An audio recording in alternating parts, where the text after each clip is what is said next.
શ્રી ગણેશાય નમઃ. મિત્રો, આપ જોઈ રહ્યા છો આપણી યુટ્યુબ ચેનલ આશીર્વાદમાં આપ સૌનું સ્વાગત છે. આજે આપણે આ વિડીયોમાં ભક્તને આધીન ભગવાન પ્રભુજી કરે સહાય એવા અંધ સૂરદાસનું જીવન ચરિત્ર વિશે આજે આપણે આ વિડીયોમાં સાંભળીશું. જો આપને મારો વિડીયો પસંદ આવે તો લાઈક કરજો, શેર કરજો અને પહેલીવાર જો આ વિડીયો આ ચેનલમાં જોઈ રહ્યા હોય તો સબસ્ક્રાઈબ કરજો, જેથી મારા નવા વિડીયોની માહિતી તુરંત આપ સુધી પહોંચે. સૂરદાસ તેમના બ્રાહ્મણ પિતાનું ચોથું સંતાન. તેઓ જન્મથી આંધળા હતા, એટલે તેના પિતા ગરીબાઈને લીધે એમના પર જરાય ધ્યાન આપતા ન હતા. પરંતુ એમની મા તેમને બહુ લાડ કરતી.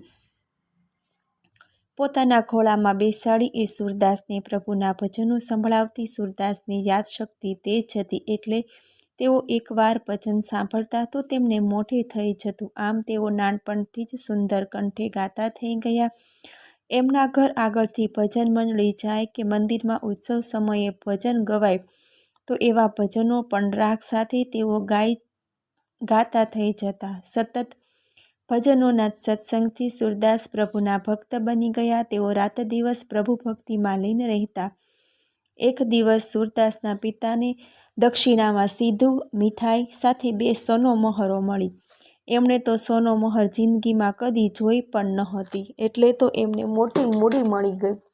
તેઓ ઘેર આવ્યા પછી આખો દિવસ સોનોમોહરો જોયા કરી. તેમને સમજાયું નહીં કે આવા ગરીબ ઘરમાં તેને મૂકવી ક્યાં. બહુ વિચારીને તેમણે એક ચીથરા જેવા કપડામાં પોટલી વીંટી અને પોતાના માથા નીચેના તકિયામાં મૂકી દીધી. પરંતુ રાત્રે ઉંદરો એ ચીથરામાંથી મીઠાઈની ગંધ આવી. તેઓ તો એ ચીથરામાંથી પોટલી દરમાં ખેંચી ગયા. સવારે સૂરદાસના પિતા ઉઠ્યા તો પોટલી ન મળી. ઘરના બધા સભ્યોએ આખું ઘર વેર વિખેર કરી નાખ્યું, પણ પોટલી ન જડી. તેઓ તો માથે હાથ દઈ રડી પડ્યા. ત્યારે સૂરદાસ બોલ્યા, પિતાજી, હું તમને પોટલી શોધી આપું, પણ પોટલી મળે ને તો મને ઘરથી કાયમ માટે બહાર મોકલી દેવાનો. તું તો આંધળો છે, તું શું પોટલી શોધવાનો? પિતાએ હતાશાથી કહ્યું. મા બોલી, બેટા, આંખો વગર એકલો ઘર બહાર જશે કેવી રીતે? તારું ધ્યાન કોણ રાખશે?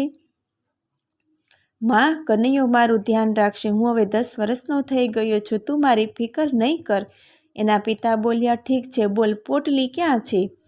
પિતાજી, ભોંયમાં ઉંદરના દર છે, ત્યાં તમે ગોતો, પોટલી મળી જશે. બધા ઉંદરના દર શોધવા બેસી ગયા અને એક દરમાંથી પોટલી મળી આવી. પિતાને સોનોમોહર સલામત રીતે મળી ગઈ એટલે ખુશ થઈ ગયા અને હાશ મળી ગઈ. પિતાજી, હવે મને જવાની અનુમતિ આપો. સૂરદાસની મા રડી પડી. બેટા, તું ખોટી જીદ ન કર. મને તારી બહુ ચિંતા થાય છે. બધા જ સૂરદાસને સમજાવવા માંડ્યા, પણ સૂરદાસ ન સમજ્યા. સૂરદાસ બોલ્યા, મને જવા દો. કનૈયા પર મને પૂરો ભરોસો છે, એ જ મારી સંભાળ રાખશે. ભારે હૈયે બધાએ રજા આપી. માએ તેને કપડાં અને ભાતાની પોટલી બંધાવી આપી. સૂરદાસ લાકડીના ટેકે અને પ્રભુના સથવારે ઘર છોડીને નીકળી પડ્યા. કનૈયાનું નામ લેતા લેતા બપોર સુધીમાં તેઓ એક ગામના પાદરે પહોંચ્યા. ત્યાં નદીને કિનારે એક કૃષ્ણ મંદિર હતું. સૂરદાસ એના ઓટલે બેઠા અને ભજન ગાયું. મંદિરના પૂંજારીને તેમનો મધુર અવાજ અને પદ ખૂબ ગમી ગયા. તેમણે સૂરદાસને પાણી પાયું અને પ્રભુનો પ્રસાદ આપ્યો. ઓટલા પર જમી પાણી પીને સૂરદાસે આરામ કર્યો. સાંજ પડતા તેમણે ફરી પદો લલકારવા માંડ્યા. ગામ લોકોને તેમના ભજન ખૂબ ગમી ગયા. તેઓને થયું કે આ બાળક કેટલો નાનો છે, આંધળો છે, છતાં પદો બહુ સરસ ગાય છે. એટલે તેમણે મંદિર પાસે સૂરદાસને એક ઝૂંપડી બાંધી આપી. હવે સૂરદાસ પોતે પદ રચવા માંડ્યો. તેમાં પ્રભુની ભક્તિ અને પ્રેમભાવ એટલો સરસ વ્યક્ત કરતા કે ઘણા પદ ગામ લોકોને પણ મોઢે થઈ જતા. 7 વર્ષ સૂરદાસ ત્યાં રહ્યા. એમની કીર્તિ આજુબાજુના કેટલાય ગામોમાં ફેલાઈ ગઈ. ઘણા તેમને ભજન ગાવા બોલાવી જતા અને પાછા મૂકી જતા. પછી એમને થયું, આ કીર્તિથી ધીરે ધીરે એમનામાં અહંકાર આવી જશે અને તેઓ એક રાતે નીકળી પડ્યા અને યમુનાના ગોઘાટ પર પહોંચી ગયા. ત્યાં રહેવા લાગ્યા. એકવાર મહાપ્રભુ શ્રી વલ્ભાચાર્ય ગૌઘાટ પર પધાર્યા. સૂરદાસ તેમને પગે લાગ્યા. ત્યારે તેઓ બોલ્યા, સૂરદાસ, કંઈક સંભળાવો ને. સૂરદાસ બોલ્યા, મોસમ કો મકુટિલ ખમકામી, જીનું તહીં દિયો તાહી બસરાયો, એસો નમિક હરામી, પાપી કોન બડો હે મોતે સબ પતિત તન में नामी, સુર પતિત કો ઠોરે કહા હે સુનિએ શ્રીપતિ સ્વામી. વલ્ભાચાર્ય બોલ્યા, પ્રભુની લીલાનું પદ બોલો. પ્રભુ, મને કનૈયાની લીલાનો અનુભવ નથી, મારા પર કૃપા કરો. વલ્ભાચાર્ય બોલ્યા, હું અનુભવ કરાવું છું સૂરદાસ, કહીને તેમણે શ્રી કૃષ્ણની બાળ લીલાનું વર્ણન કર્યું અને સૂરદાસને શ્રી કૃષ્ણ શરણમ મમનો મંત્ર આપ્યો. સૂરદાસના આનંદની સીમા ન રહી, તેઓ ભક્તિથી ભાવ વિભોર થઈ ગયા અને બોલ્યા, મૈયા મોરી, મેં નહીં માખન ખાયો, ભોર ભયો ગૌવન કે પીછે, મધુવન મોહી પઠાયો, ચાર પહર બંસી ખટપટકાયો, સાંજ પરી ઘર આયો. એ આખું પદ સાંભળી વલ્ભાચાર્ય પણ ભાવ વિભોર થઈ ગયા. એ જ સમયે વલ્ભાચાર્યે જેવું વર્ણન કર્યું તેના બીજા પદો રચીને સૂરદાસે ગાયા. વલ્ભાચાર્ય બોલ્યા, સૂરદાસજી, તમને પ્રભુએ ભજન ગાવા માટે જ આ પૃથ્વી પર મોકલ્યા છે, ગાતા રહેજો, ચાલો મારી સાથે. પછી મહાપ્રભુ અને શ્રી ગોવર્ધન હરિ લઈ ગયા. શ્રીનાથજીના દર્શન કરીને સૂરદાસજી બોલ્યા, અબ મેં નાચ્યો બહુત ગોપાલ, કામ ક્રોધ કા પહરી ચોલા, કંઠ વિષય કી માલા, મહામોહ કે નુપર બાજત નિંદા શબ્દ રસાલ, ભરમ ભયો મનમ ભયો પખરાજ, ચલત કુસંગી ચાલ, તૃષ્ણા નાદ કરત ભીતર, નાન વિધ કે તાલ,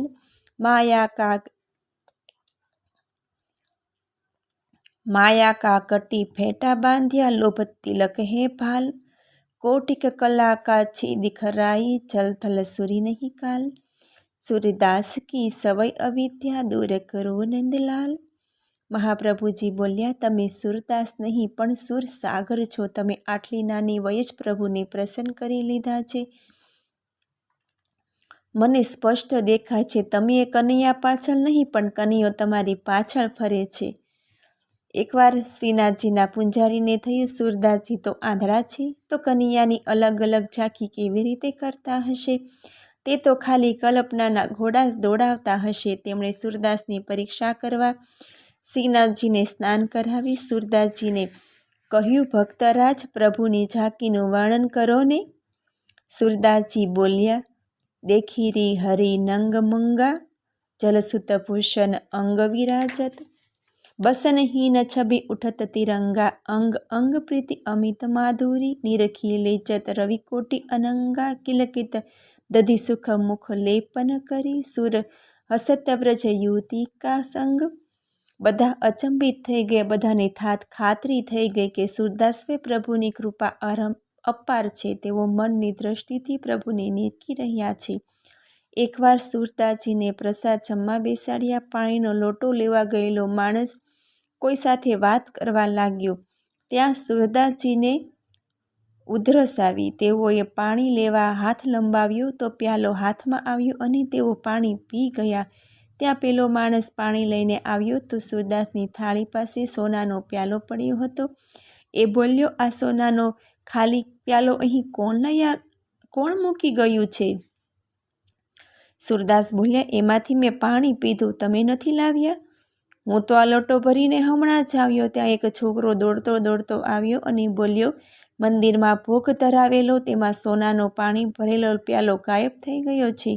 સૂરદાસ બોલ્યા, મને ઉધરસ આવી એટલે મારો વહાલો મને પાણી પીવા ચાલ્યો આવ્યો અને એ પ્યાલો માણસને મંદિરમાં આપી આવવા કહ્યું. બધાની નવાઈનો પાર ન રહ્યો.